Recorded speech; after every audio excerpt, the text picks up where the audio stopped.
12 familles et un architecte, Bernard Cohn, ont relevé le défi de transformer dans Paris un ancien lavoir en logement. 4 ans et une centaine de réunions ont été nécessaires pour réussir cette reconversion en 1983. Avec mon mari, on a écumé les rues parisiennes. À ce moment-là, on pouvait rentrer dans les fonds de cours. Alors, on partait avec un plan et on coloriait tout le 15e. Enfin, on a fait beaucoup de démarches. Et puis, finalement, je lisais une rubrique dans le Figaro sur les locaux industriels. Et on est tombé sur une annonce pour ce lieu. Et c'était un lieu énorme. Quand on a visité à quelques-uns, on a eu un coup de cœur pour un lierre sur le mur d'entrée qui avait 1 mètre d'épaisseur et beaucoup d'oiseaux. Et le reste était complètement fou. Mais c'est à cause de ce lierre peut-être et du chant des oiseaux qu'on a poursuivi notre projet, alors qu'on a fait tomber le lierre très rapidement lors du chantier. 2 ou 3 familles avaient déjà trouvé un terrain, qui est celui où c'est construit là maintenant, qui était un vieux lavoir, dans un état d'abandon effroyable. Il restait qu'une carcasse, quoi. Mais une carcasse qui, dans Paris, où il y a déjà, ça existe déjà, ça permet de dire que si la structure existe, je peux reconstruire sur le même périmètre. Ce dessin représente le faubourg du Temple, la rue du Buisson-Saint-Louis et une ligne théorique qui traverse de l'un à l'autre. Cette ligne théorique n'existait pas, c'est sûr. Et j'ai pensé qu'il était important d'avoir comme une ligne fédératrice autour duquel pourraient se regrouper autour duquel pourraient se regrouper les différents logements. C'est pas assez. Et ça impliquait en même temps qu'il fallait retrouver des espaces ou un espace commun. Donc il y avait le cheminement central, un grand espace commun, et également à l'arrière un espace partagé, qui est un jardin. Et au début, une entrée, quoi, quelque chose comme un genre d'entonnoir. Donc c'est de retrouver des lieux d'appartenance qui se greffent sur une ligne directrice. Après, j'ai travaillé sur plusieurs axes. Il y a donc cette première axe qui est un axe relationnel.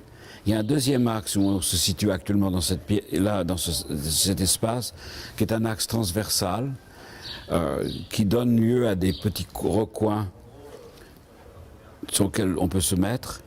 Et pour moi, il y a un troisième axe, qui est l'axe vraiment, on va dessiner du jaune, avec le soleil, du bleu, le ciel. C'est l'axe, un axe éthique, un axe presque religieux, avec l'eau du bassin, le ciel. Et cette convergence se situe effectivement ici, dans l'espace où nous sommes. C'était quand même une structure en bois de 1500 mètres carrés. Donc au début, on était 5 intéressés, mais on n'était pas assez riches pour se faire des grands lofts. Et donc chacun a ramené des amis. Et la majorité des gens qui sont là, c'était mes amis. Donc voilà, de 5, on est passé à 11 logements. Avec des grands et des petits, on s'est beaucoup chamaillé pour savoir qui était au milieu, qui était en haut, qui était au rez-de-chaussée. Mais il y avait aussi des problèmes d'argent qui faisaient que certains pouvaient acheter plus de mètres carrés que d'autres.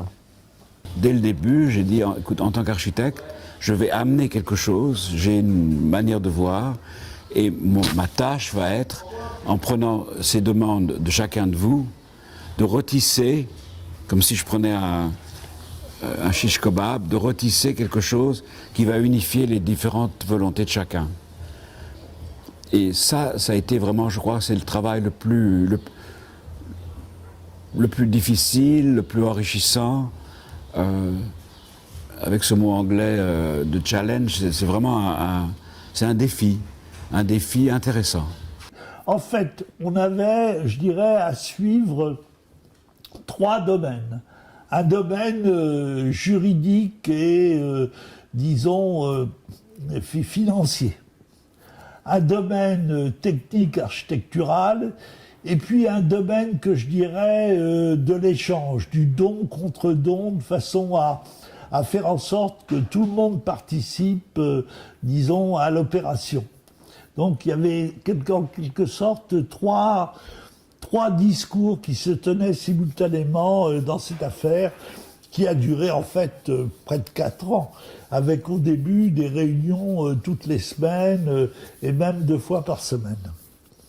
Avec un client où il y a 10, 12 familles qui se retrouvent entre eux en dehors des réunions mettons avec moi ou avec l'équipe d'architectes, ce qui se passe, c'est que quand ils se réunissent entre eux, et comme c'est tous des gens qui ont étudié ou le droit, qui ont des affinités avec un tas de sujets, ils reviennent à la prochaine réunion avec des questions pour lesquelles on n'est pas préparé.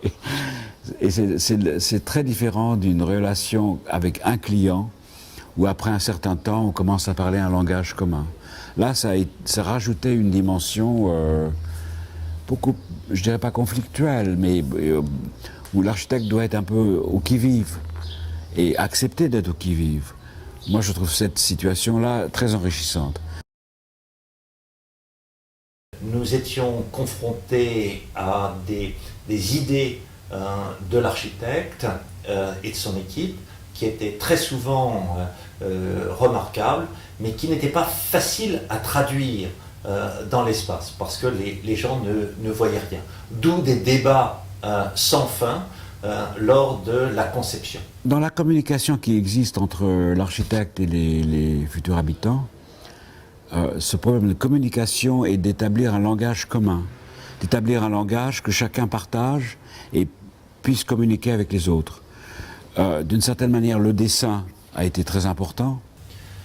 En ce qui concerne la réalisation, il ne faut pas se leurrer, ce type d'opération, quand on l'amène seul, sans maîtrise d'ouvrage à côté, rencontre des difficultés. Pour nous, comme vous le savez, ça a été le fait que notre entreprise générale ait fait faillite au milieu du parcours et il a fallu s'organiser en conséquence. C'est-à-dire qu'une fois rentré dans la maison, à cette époque-là, on a été amené à travailler avec des amis, peintres, bien sûr, mettre du carrelage, aménager. Moi, je ne savais pas ce que j'allais devenir ou quels étaient mes projets familiaux, j'en avais pas, ça flottait un peu quoi. Et du coup, je trouve que c'est bien d'avoir des possibilités d'espace séparés. À un moment, je vivais en couple, mais chacun vivait chez soi. Puis après, mon fils aîné a récupéré le studio et il est très content. Bon, il n'est pas très content d'être juste en face de moi parce qu'il n'aime pas trop que je vérifie avec qui il rentre, mais c'est pas grave, on arrive à s'organiser quand même.